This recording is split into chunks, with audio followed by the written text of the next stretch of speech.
Tanya Ustaz, dengan kejadian ditolaknya Ustaz Khalid dan baru-baru ini terjadi hujan es.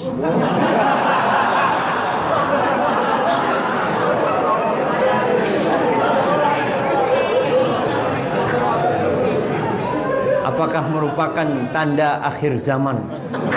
Islam datang dalam keadaan asing dan kembali dalam keadaan asing.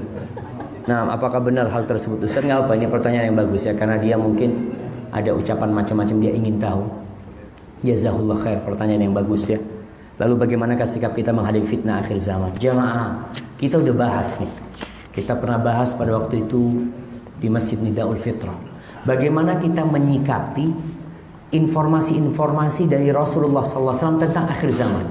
Akan terjadi seperti ini, akan terjadi seperti ini. Tugas kita itu bukan nyocok-nyocokkan. Oh, koyoke wis muncul ini. Kita jangan jadi peramal akhirnya. Kita mencocok-cocok. Ternyata jadi orang yang mencocok-cocokkan kejadian ini sudah ada dari zaman dulu. Ternyata tidak terjadi kiamat. Oh, belum ternyata. Nanti lagi. Nanti akan ada yang mengatakan, lah ini Dajjal sudah lahir ini. Sudah lahir. Dan ada anak yang bisa ngomong macam-macam. Ya Allah, tugas kita itu beramal. Menghadapi akhir zaman, makanya ketika ada seorang sahabat tanya kepada Rasul sallallahu alaihi wasallam, "Ya Rasulullah, mata sa'ah?" Wahai Rasulullah alaihi salatu wasallam, kapan kiamat terjadi? Apa Nabi jawab? Nabi balik bertanya, "Wa madza a'dadta lis-sa'ah?" Apa yang kau siapkan untuk kiamat? Yang dipertanyakan oleh kita itu apa persiapan kita untuk menghadapi kiamat?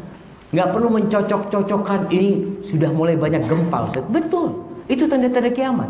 Tugas kita apa? Beramal. Karena terus terang anak punya adik berdua datang ke anak. Dia datang. Dia bertanya, dia mendengarkan sebuah ceramah yang mengatakan kiamat ini kira-kira tinggal berapa tahun lagi lah. Seperti itu. Akhirnya anak punya adik malas bekerja. Aduh, buat apa kita? Sudahlah kita sholat aja, ini tuh sebentar lagi kiamat tuh. Tidak mau beramal, padahal dalam Islam Rasulullah sallallahu alaihi wasallam mengatakan idza qamatis sa'ah. Andai kata kiamat terjadi nih, bintang-bintang sudah berjatuhan dan matahari terbit dari arah barat dan kemudian gunung-gunung meletus, lautan menjadi api. Nabi sallallahu alaihi wasallam mengatakan idza qamatis sa'ah, apabila ditiupkan sangkakala oleh Israfil dan terjadi kiamat, wa fi yadi ahadikum fasilah, dan di tangan kalian, salah seorang kalian ada benih atau ada tunas yang hendak ditanamkan. Falyaghrizha, hendaklah dia tanam. Padahal kiamat terjadi. Ini sebuah isyarat kalau tugasnya kita itu beramal, bukan mencocok-cocokkan. Nanti umpamanya nggak terjadi. Akhirnya muncul lagi ustadz baru mencocok-cocokkan. Kayaknya iya, yang dulu itu nggak pas, yang ini lebih pas sekarang. Wallahu a'lam. Kita perlu hati-hati. Ingat, dalam urusan hari kiamat itu tugas kita itu beramal, bukan malah mencocok-cocokkan kejadiannya. Akan terjadi. Nah, di Madinah itu pernah terjadi gunung meletus di Madinah. Jadi Gunung Merapi di Madinah itu pada tahun 600-an kalau nggak salah, 65 atau 56 mana lupa. Itu orang-orang Madinah mulai yakin itu kiamat.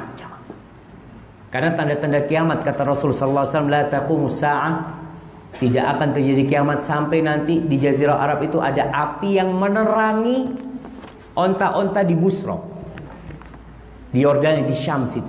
Dan itu terjadi pada tahun itu. Jadi terangnya malam hari dengan api yang ada di situ itu kelihatan jamaah, onta-onta. Orang yakin kiamat sudah. Sekarang itu sudah lewat berapa tahun? Hampir 900 tahun. Dan belum kiamat. Tapi kiamat itu dekat. Nabi SAW mengatakan, bu'ithu ana was-sa'ah kahatain. Aku diutus dengan kiamat seperti ini. Dekat. Jadi kalau berkata berapa tahun lagi, wallahu a'lam, kita nggak perlu ngitung tahun. Ada yang tahu umurnya? Ada. Apalagi kiamat. Makanya ketika orang-orang bertanya kiamat kepada Nabi SAW, yas'alunaka 'anis sa'ati ayyana mursaha, fima anta min bikraha. Mereka bertanya, kapan kiamat itu terjadi? Ini orang yang bertanya tentang kiamat kadang-kala untuk apa sih bertanya? Nggak percaya sama kiamat? Atau pertanyaan orang yang ingin tahu, padahal sudah tahu nggak ada yang tahu. Fima anta min dzikra ila rabbika muntaha. Ilmunya itu cuma ada di sisi Allah tentang kiamat. Ila rabbika muntaha. Innama anta mundhiru may yakhsha. Tugasmu itu memberikan peringatan kepada orang yang takut dengan kiamat. Bukan mempermasalahkan tentang kapannya kiamat, itu Allah yang ngurusin.